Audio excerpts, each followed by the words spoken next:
Hello students, मेरा नाम विवेक सिंह राठौर है और मैं आपका अपने चैनल एम्पलीट्यूड स्टडीज़ में स्वागत करता हूं। आज हम यूपी पॉलीटेक्निक का अप्लाइड मैथ्स थर्ड जो कि थर्ड सेमेस्टर के हर ब्रांच में चलता है, उसके चैप्टर नंबर 5 की एक्सरसाइज नंबर 2 यानी कि एक्सरसाइज नंबर 5.2 के कुछ क्वेश्चंस का सॉल्यूशन करेंगे। इस वीडियो में हम क्वेश्चन नंबर 1 से लेकर क्वेश्चन नंबर 9 तक के क्वेश्चंस को सॉल्व करेंगे और मुझे उम्मीद है आपको कोई समस्या नहीं होगी। फिर भी अगर कोई समस्या होती है तो आप कमेंट बॉक्स में लिख करके हमसे पूछ सकते हैं। तो आइए शुरू करते हैं हम आज का वीडियो। देखिए, हम एक्सरसाइज नंबर 5.2 स्टार्ट कर रहे हैं। तो पहला क्वेश्चन है इसके अंदर, जो कि आपको अपने स्क्रीन पर नीचे दिखाई भी दे रहा होगा, और इसमें हमें डिफरेंशियल इक्वेशन दी है d2/dx2 - 7 dy/dx + 6y = e⁻²x। Question solve करने से पहले मैं आपको बताना चाहूँगा कि इन क्वेश्चंस को सॉल्व करने के तरीके हमने डिटेल में थ्योरी वीडियोस में समझा रखे हैं, और क्वेश्चन कैसे करने हैं डिटेल में उनके बारे में क्वेश्चन प्रैक्टिस का भी वीडियो बनाया है। आप जा कर के चैनल पे प्लेलिस्ट में देख सकते हैं या फिर इस वीडियो के डिस्क्रिप्शन बॉक्स में उनका लिंक देख सकते हैं। तो पहले अगर आपने वो चीज़ें नहीं पढ़ी हैं तो आप पहले वहाँ जा कर के उनको पढ़ लें, उसके बाद तब आपको ये क्वेश्चंस अच्छे से समझ में आ पाएंगे। तो देखिए, ये क्वेश्चन अगर मान लिया सपोज पेपर में आता है तो आप सबसे पहले देखेंगे कि dy/dx d2/dx2 लिखा हुआ है। इसका मतलब ये हुआ कि ये डिफरेंशियल इक्वेशन हायर ऑर्डर की है, यानी कि चैप्टर नंबर 5 के कंसेप्ट लगेंगे। इसके बाद आप देखिए, ये कांस्टेंट कोफिशिएंट्स तो होते ही होते हैं। राइट साइड में आपका e⁻²x दिया है। अगर राइट साइड में 0 होता तो वो होमोजीनियस इक्वेशन होती, जिसका सोल्यूशन हमने एक्सरसाइज 5.1 में पिछले एक्सरसाइज में किया है। इस एक्सरसाइज में क्या है कि राइट साइड में आपको जो कैपिटल X होता है उसकी वैल्यू दी होगी, और वो पहला टाइप जो हम पढ़ रहे हैं e⁻²x का, उस टाइप में कुछ इस एक्सप्रेशन इस टाइप में दिया हो सकता है, e⁻²x, e⁻3x, या इन जनरल e⁻ax लिखते हैं या कुछ भी लिखते हैं, या कभी कभी e⁻x से रिलेटेड कुछ और फंक्शंस होते हैं जिनकी वैल्यू e⁻x में आ जाती है, जैसे हाइपरबोलिक फंक्शंस वगैरह हैं, तो उनकी वैल्यूज़ जो हैं वो e⁻ में आ जाती हैं। तो इस तरह से वैरायटी ऑफ क्वेश्चंस हमें देखने को मिलेगी। तो बहरहाल पहला क्वेश्चन है इस तरह का। अब आप देखिए इसमें कि पहले तो हमें इसका कॉम्प्लीमेंट्री फंक्शन निकालना है, और साथ ही साथ फिर बाद में इसका पर्टिकुलर इंटीग्रल यानी कि पी आई निकालना है। तो क्वेश्चन के दो भाग हैं, आप पहले सी एफ निकालेंगे फिर पी आई निकालेंगे, और उनको टोटल करके तब आपका कंप्लीट सोल्यूशन आएगा। ये हमने थ्योरी वीडियोज़ में डिटेल में देखा है। तो यहाँ पर सबसे पहले हम क्या करते हैं, इस इक्वेशन को डिफरेंशियल ऑपरेटर की फॉर्म में लिख लेते हैं, d² - 7d + 6, और ऑपरेंड बाहर निकाल लिया, और e⁻²x। इससे क्या है, इससे दो फायदे मिलेंगे हमें। इससे पहला फ़ायदा तो ये मिलेगा कि आपका फंक्शन ऑफ t ये मिल गया हमें। अगर ऑक्सिलरी इक्वेशन चाहिए तो इसी में m पुट करके 0 कर देंगे। तो हालांकि ये प्रोसीजर पुराना है, लेकिन फिर भी हम एक बार देख लेते हैं इसे। पहला क्वेश्चन है हमारा, इसलिए डिटेल में इसको देख लेते हैं, बाकी आगे फिर हम शॉर्ट कर दिया करेंगे। तो यहाँ पर ऑक्सिलरी इक्वेशन हो जाएगी m² - 7m + 6। हमने इसके फैक्टराइजेशन कर दिए, फैक्टर आ गया 1 और 6। ये प्रोसीजर है, ये सेल्फ अंडरस्टूड है, इस तरह के क्वेश्चंस कर रखे हैं हमने। इसके बाद जब 1 और 6 है तो हमने देखा रूट्स हमारे रियल हैं लेकिन डिफरेंट है, तो सॉल्यूशन कॉम्प्लीमेंट्री फंक्शन क्या होगा। अगर ये होमोजीनियस होती तो यही सॉल्यूशन हो जाता, हम लिख देते y = CF = इतना, पर ऐसा नहीं है, यहाँ पे पर्टिकुलर इंटीग्रल निकलेगा, इसलिए हम इसे y नहीं लिख सकते। ये केवल कॉम्प्लीमेंट्री फंक्शन निकल रहा है, और कितना c1 e⁻1 आपने x के साथ लगाया, और 6 आपने यहाँ पे x के साथ लगाया, दो कांस्टेंट c1 और c2 लगा करके आपने ये कॉम्प्लीमेंट्री फंक्शन लिख दिया। ये वेल नोन प्रोसेस है, आप अच्छी तरह से इसे जानते हैं। अब जो इस चैप्टर में नई चीज़ है, मतलब इस एक्सरसाइज में नई चीज़ है, वो है पर्टिकुलर इंटीग्रल कैसे निकाला जाए। तो पर्टिकुलर इंटीग्रल के लिए क्या होता है, फॉर्मूला होता है कि जो भी आपका राइट साइड में इक्वेशन में दिया है x और अपॉन FD, ठीक है। तो यहाँ पर आप देखिए, हमने x की जगह e⁻² लिख दिया, FD की जगह हमने d² - 7d + 6 लिख दिया। कायदे में इस यहाँ पर अगर हम केवल x पुट कर देते ना तो ज़्यादा अच्छा रहता, और x की वैल्यू फिर e⁻²x और FD की वैल्यू d² - 7d + 6 आ गई। अब आप नियम क्या है, यहाँ पे रूल ये है कि जो e⁻ का कोफिशिएंट है, x का कोफिशिएंट है, ये d, उसकी वैल्यू d के बराबर इसमें रखनी है, लेकिन तब रखनी है जब ये ≠ 0 है। तो ये काम आपको पहले ही अलग चेक कर लेना है कि क्या d = 2 रखने पर यहाँ पर 0 तो नहीं हो रहा है। तो हम पहले इसको चेक कर लेंगे साइड में, 2 का स्क्वायर 4 माइनस 7 2 जा 14 और प्लस 6। तो 4 माइनस 14 प्लस 6 यानी कि 4 6 10 माइनस 14 यानी कि -4, यानी कि ज़ीरो नहीं आ रहा है। तो ज़ीरो नहीं आ रहा है तो इसलिए हम सीधे रूल लगा देंगे कि d इक्वल टू 2 रखने पर इसमें, तो d इक्वल टू 2 जब आप रखेंगे तो ये सॉल्व होकर -4 आ जाएगा और यही हमारा पी आई हो जाएगा, पर्टिकुलर इंटीग्रल। तो e to the power -2x by 1/-4। तो जब हमारे पास आप देखिए ऊपर सी एफ भी आ चुका था ये, और नीचे देखिए यहाँ पे पर्टिकुलर इंटीग्रल भी आ गया है, तो अब कंप्लीट सॉल्यूशन लिखने के लिए y इक्वल टू क्या करेंगे हम, C F plus P I. पिछली एक्सरसाइज में हमने ये देखा था, और थ्योरी वीडियो भी आप अगर दोबारा से देख लेंगे आपको बिल्कुल क्लियर हो जाएगा। आपने क्या करना है, अब सी एफ और पी आई की वैल्यू रख देनी है और यही हमारा कंप्लीट सॉल्यूशन हो जाएगा क्वेश्चन नंबर 1 का। तो ये आसान क्वेश्चन था, कोई इसमें प्रॉब्लम नहीं थी। कॉम्प्लिकेशंस कहाँ पे आएंगे, कॉम्प्लिकेशन आएंगे कि आपके फैक्टराइजेशन में दिक्कत होने लगे आपको, या फिर दूसरी कॉम्प्लिकेशन हो सकती है कि x की वैल्यू कॉम्प्लिकेटेड फॉर्म में देते, e to the power x में डायरेक्ट नहीं दी है, कॉम्प्लिकेटेड फॉर्म में देते। तीसरा प्रॉब्लम ये हो सकती है कि यहाँ पर आपका ये ज़ीरो आने लगे। तो जब ज़ीरो आने लगेगा तो फिर क्या रूल्स होते हैं वो भी हमने थ्योरी वीडियो में बता रखे हैं, और अभी हमारे सामने क्वेश्चन भी आएगा तो हम उसको दोबारा से भी देख लेंगे। तो ये पूरा ओवरऑल क्वेश्चन रहता है यहाँ पे। तो इस तरह से ये क्वेश्चन नंबर 1 हमारा कंप्लीट होता है। आइए अब चलते हैं हम क्वेश्चन नंबर 2 पे। देखिए क्वेश्चन नंबर 2 क्या कह रहा है, ये आपको अपनी स्क्रीन पे नीचे दिख भी रहा होगा कि d2y/dx2 plus 6dy/dx plus 9y is equal to 5e to the power 3x। तो पहले तो वही एफ डी फॉर्म में, डिफरेंशियल ऑपरेटर की फॉर्म में हमने इक्वेशन लिखी और उसकी ऑक्सिलरी इक्वेशन लिख के फैक्टर निकाले। फैक्टर देखिए अब की बार यहाँ पे -3 सेम आ रहे हैं, तो सी एफ क्या हो जाएगा, c1 प्लस c2x। जब सेम फैक्टर आते हैं, सेम रूट्स आते हैं, तो उस केस में जो है वो c1 प्लस c2x और जो कॉमन रूट है वो e टू द पावर में लगा के लिख दिया जाता है। तो C F is equal to हो जाएगा c1 plus c2x plus into bracket closed into e to the power -3x। आधा क्वेश्चन हमारा ये सॉल्व हो गया। अब बचे हुए के लिए क्या करेंगे, पी आई क्या है, तो x अपॉन एफ डी होता है, तो x की वैल्यू आपने 5e to the power 3x लिख दी और अपॉन एफ डी लिख दिया। अब देखिए जो 5 को तो ऐसे ही लगा रहने दीजिए, e टू द पावर में जो ये 3 है ये चेक करिए कि क्या इस 3 को यहाँ पे d की जगह रखने पर जीरो तो नहीं हो रहा है। तो ये अलग आप जब चेक करोगे यहाँ पे तो आप देखोगे कि जीरो नहीं आ रहा है, वो 36 आ रहा है। तो अगर नॉन जीरो आ रहा है तो कोई दिक्कत नहीं है, आप d इक्वल टू 3 यहाँ रख दीजिए। ये देखिए हमने d की जगह 3 रख दिया इसमें, और ये एक्सप्रेशन सॉल्व हो गया, 36 आ गया, हमारा पी आई इतना बन गया। और कंप्लीट सॉल्यूशन अगर हमें लिखना है तो वो हो जाएगा y is equal to C F plus P I.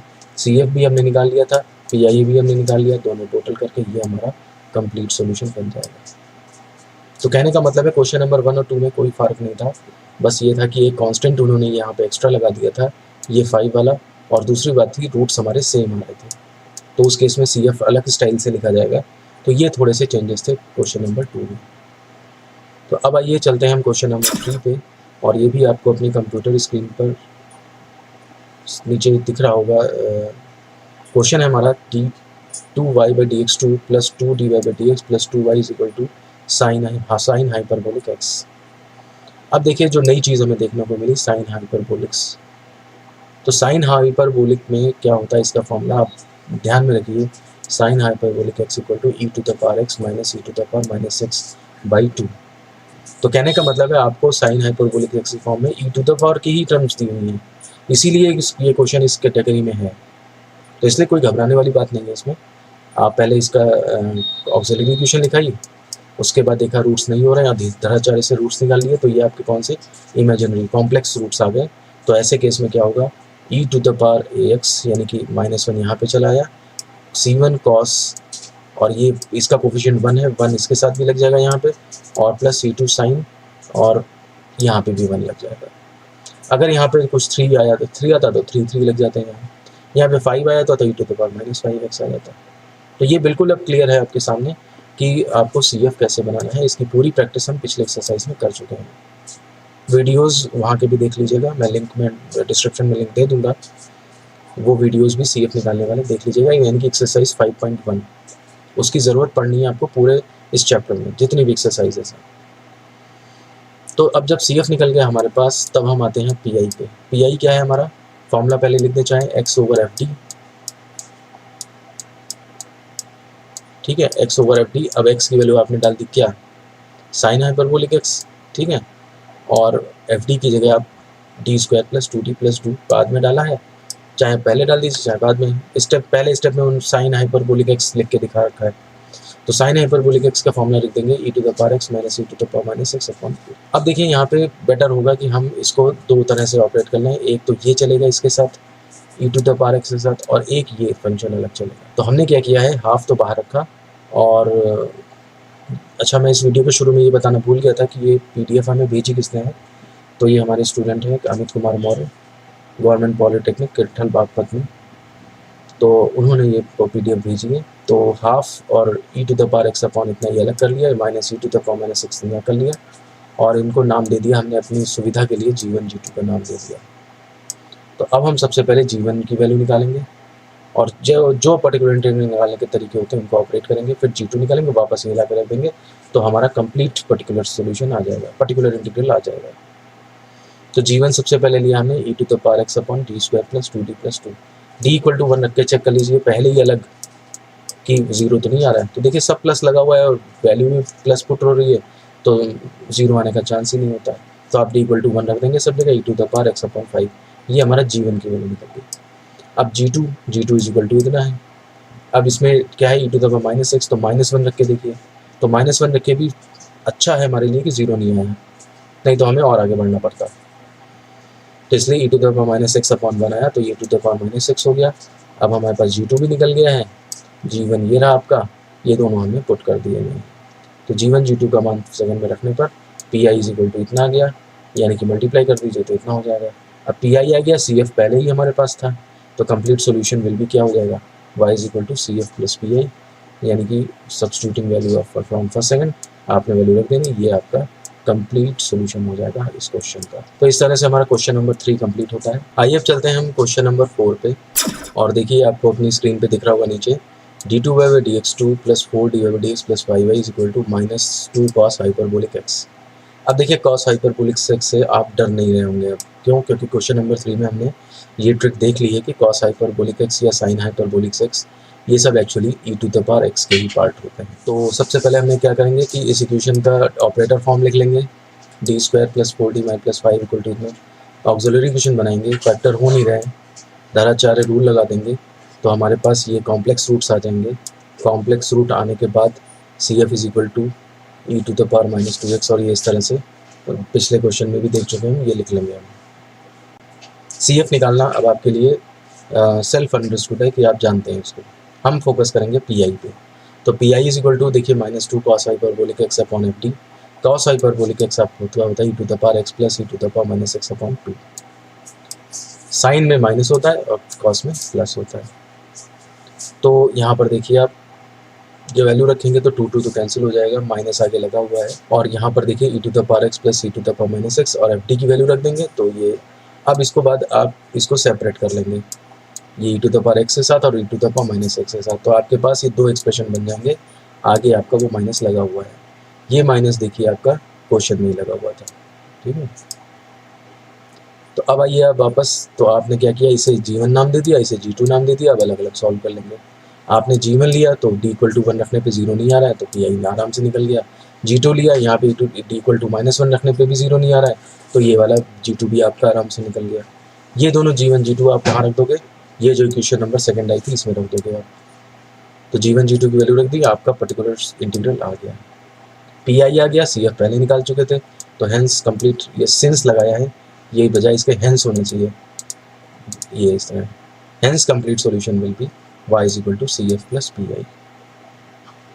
तो वह फर्स्ट सेकंड से वैल्यू रख देंगे हम, फर्स्ट से थर्ड से, ठीक है। तो y इज इक्वल टू ये CF रहा, ये आपने Pi निकाला, और ये आपका कंप्लीट सॉल्यूशन हो जाएगा क्वेश्चन नंबर 4 का। तो इस तरह से क्वेश्चन नंबर 4 हमारा कंप्लीट होता है। आइए अब चलते हैं क्वेश्चन नंबर 5 पे, और ये आपको अपनी स्क्रीन पर नीचे दिख रहा होगा। देखिए क्वेश्चन क्या है, d2y/dx2 plus 31dy/dx plus 240y is equal to 272 e to the power minus x। थोड़े इसमें जो ये कॉन्स्टेंट कोफिशिएंट्स हैं, ये थोड़े लंबे लंबे बड़े बड़े दिख रहे हैं। देखते हैं क्या होता है इसके अंदर। ऑक्सिलरी इक्वेशन बनाई आपने, देखिए पहले ऑपरेटर फॉर्म में लिखा, ये काम बहुत बार कर चुके हैं। ऑक्सिलरी इक्वेशन बनाई, अब वो 240 है और अंदर 31 है, तो ध्यान से देखिए 16 15 का मल्टीप्लाई जो है वो 240 होगा, और 16 15 का टोटल 31 होगा। तो फैक्टर के अंदर कोफिशिएंट्स थोड़े से ज़्यादा बड़े थे, तो इससे आप फैक्टर किया, आपके पास -15 और -16 यानी कि डिफरेंट रूट्स आ गए। तो CF आपका हो जाएगा C1 e to the power -15x and C2 e to the power -16x। देखिए अब PI के लिए क्या करना है हमें। PI के लिए हम x की वैल्यू रखेंगे जो हमारी इक्वेशन में दी थी ऊपर। ये देखिए 272 e to the power -x वो हमने यहाँ रख दी, FD यहाँ रख दिया। और अब हम चेक करेंगे कि क्या e to the power -x यानी कि -1 की वैल्यू d रखने पर कहीं 0 तो नहीं आ रहा है। तो आप अलग अगर रफ पे चेक करोगे तो 0 नहीं आ रहा है, तो फिर आप d की वैल्यू -1 रख देंगे यहाँ इस एक्सप्रेशन में, और ये सॉल्व होकर के आपका ये कट कुट के 136/105 e to the power -x आ जाएगा। तो अभी तक हमारे पास कोई ऐसा क्वेश्चन नहीं आया है कि जिसमें कि d equal to value put करने पर 0 हो जाए नीचे। वो क्वेश्चंस आगे आएंगे, तो अभी तक तो हमारे पास सिंपल क्वेश्चंस ही हैं। तो अब आप देखिए PI निकल आया है, CF हमारा ऊपर ये निकल ही आया था, दोनों चीज़ें निकल आई, तो hence complete solution will be y is equal to CF plus PI। आप CF की वैल्यू डाल दीजिए, PI की वैल्यू डाल दीजिए from equation number first and second, और ये आपका कंप्लीट सॉल्यूशन आ जाएगा। तो इस तरह से क्वेश्चन नंबर 5 कंप्लीट होता है। आइए चलते हैं हम क्वेश्चन नंबर 6 पे, और देखिए क्वेश्चन आपको स्क्रीन पे दिख भी रहा होगा नीचे की तरफ।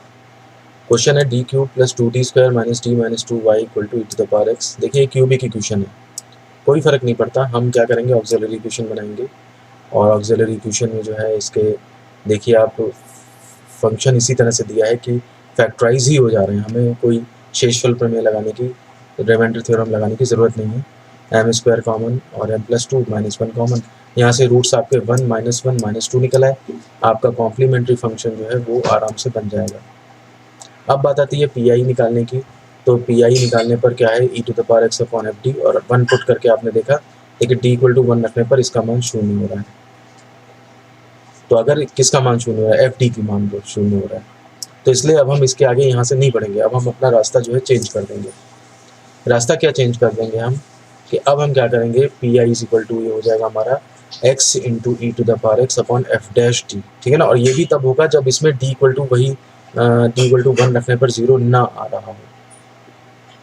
तो देखिए अब हम x e to the power x/f'(d) मतलब हमने इसको डिफरेंशिएट किया, तो ये 3d², d³ का 3d² हो गया, 2d² का 4d हो गया, माइनस का d का 1 हो गया, और 2 का 0 हो गया।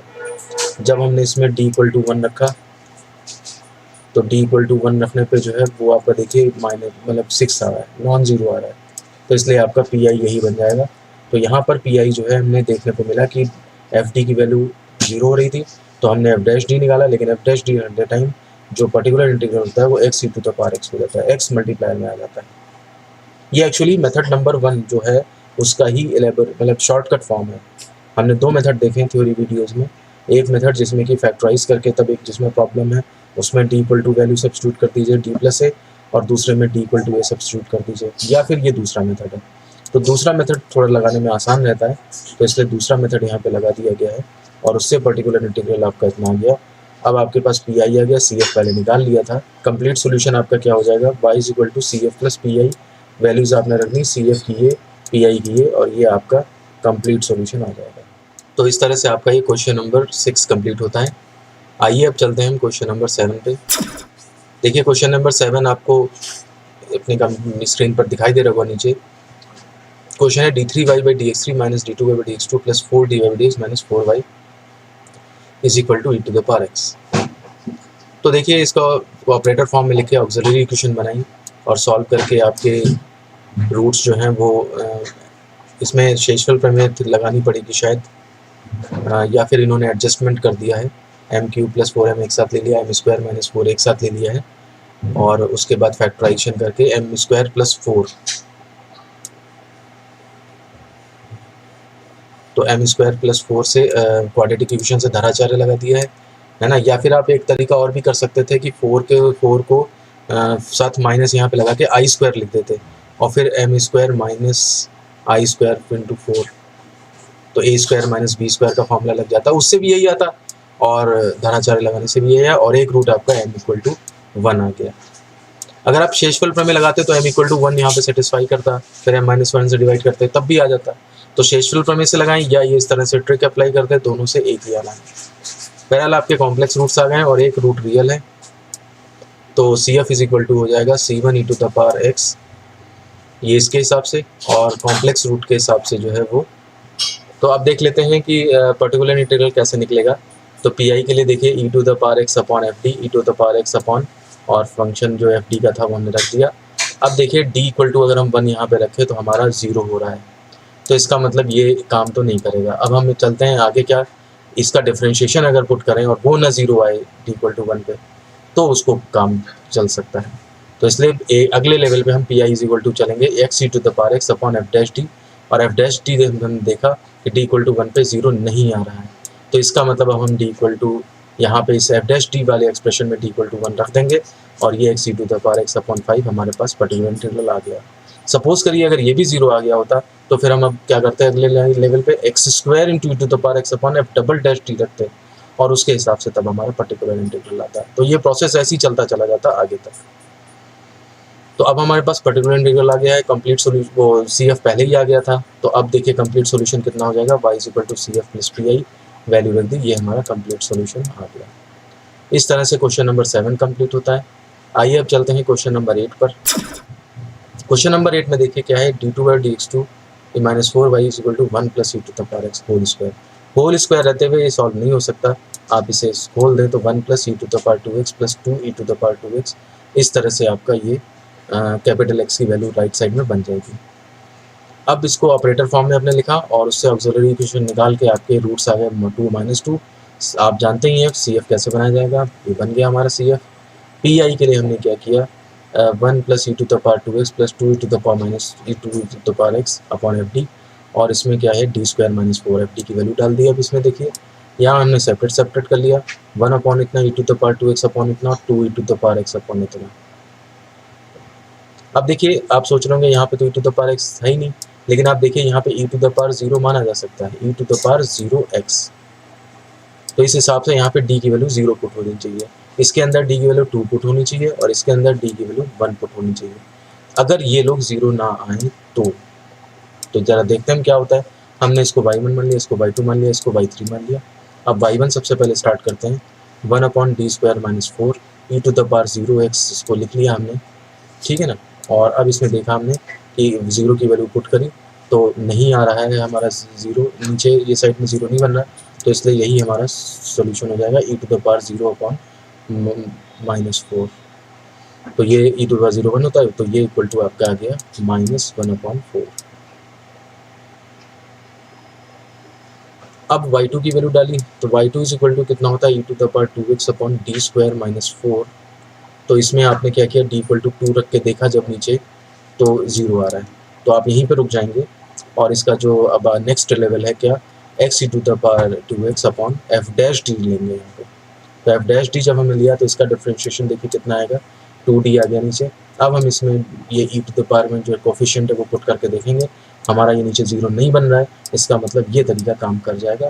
तो x e to the power 2x upon 4, ये हमारे पास y2 की वैल्यू आ जाएगी। तीसरा जो पार्ट था पर्टिकुलर इंटीग्रल का, y3 equal to e to the power 2 e to the power x upon D square by minus 4, इसमें देखिए 1 रखिए 0 नहीं आएगा, तो यही चीज़ रख करके हमारा ये पी आई बन जाएगा। अब ये y1 y2 y3 जो अलग अलग सॉल्व किए, इनको वापस से जाके हम देखिए पर्टिकुलर इंटीग्रल का ये एक्सप्रेशन था, और इस एक्सप्रेशन में जो है हम तीनों की वैल्यू रख देंगे y1 y2 y3 की, तो हमारा पी आई ये बन जाएगा। अब सी एफ आ चुका है, पी आई ये आ गया हमारे पास, तो कंप्लीट सोल्यूशन क्या हो जाएगा, y is equal to C F plus P I. तो सॉल्यूशन हो जाएगा y equal to C F की वैल्यू डाल दी ये सारी, और पी आई की वैल्यू ये हमारा जो है वो कंप्लीट सॉल्यूशन हो जाता है क्वेश्चन नंबर 8 का। तो इस तरह से क्वेश्चन नंबर 8 सॉल्व हो जाता है। आइए अब चलते हैं हम अपने वीडियो के लास्ट क्वेश्चन पे, क्वेश्चन नंबर 9। देखिए स्क्रीन पर आपको नीचे दिख रहा होगा ये d2 by D x to minus 2a dy by D x plus A square is equal to e to the power ax। इसमें देखिए a दिया हुआ है, न्यूमेरिक डाटा न दे करके उन्होंने जनरल वे में a कांस्टेंट दे दिया है। तो देखिए फिर से ऑपरेटर फॉर्म में लिखेंगे और ऑक्सिलरी इक्वेशन बना के फैक्टर करके रिपीटेड रूट्स आ रहे हैं। देखिए तो रिपीटेड रूट्स अगर आ रहे हैं तो आपका c1 plus c2x e to the power ax बन जाएगा कॉम्प्लीमेंट्री फंक्शन। आधा क्वेश्चन कंप्लीट। पी आई के लिए आप क्या करोगे, x अपॉन एफ डी यानी कि e to the power ax upon F D. अब देखिए d इक्वल टू a अगर हम रखें तो ये 0 आ रहा है, तो ये पहले ही चेक कर लेना है। ऐसा नहीं कि आप इसमें रखते चले जाओ और फिर बाद में कहो अरे ये तो इन्फाइनाइट आ गया। तो पहले ही चेक कर लीजिए, आप रुक जाइए और पी आई का दूसरा लेवल क्या होता है, एफ डैश डी यूज़ करते हैं, लेकिन एक्स मल्टीप्लाई में आ जाता है। तो x e to the power x upon F dash D का मतलब होगा 2d माइनस 2a। इसका डिफ्रेंशिएशन आपने यहाँ पे कर दिया। अब अगर डी ए रख के देखिए तो फिर से 0 हो रहा है, तो फिर से 0 हो रहा है, तो आपका ये लेवल भी, अब आगे लेवल पे क्या करेंगे आप, F double D dash D लेंगे, लेकिन यहाँ पे क्या हो जाएगा एक्स स्क्वायर। देखिए एक्स स्क्वायर यहाँ पे हुआ upon F double dash D, तो F double D dash D करेंगे तो इसका भी डिफ्रेंशिएशन जब करोगे तो 2 आएगा। अब देखिए इसमें डी पुट कर ही नहीं सकते हैं क्योंकि डी का वैल्यू बचा ही नहीं, तो यही आपका पी आई हो जाएगा। तो अब हमारे पास सी एफ भी आ चुका है, पी आई भी आ चुका है, तो hence complete solution will be C F plus P I, और ये हमारा इस तरह से टोटल सॉल्यूशन आ जाएगा क्वेश्चन नंबर 9 का। तो इस तरह से ये क्वेश्चन नंबर 9 भी हमारा कंप्लीट होता है।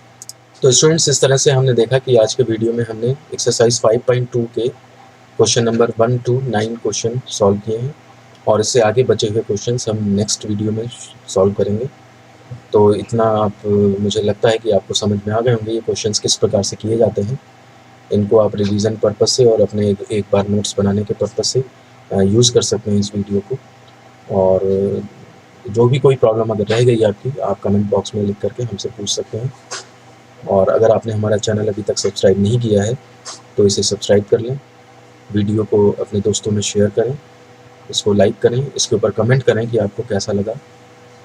और इसी के साथ मैं अपना वीडियो ख़त्म करता हूँ। धन्यवाद।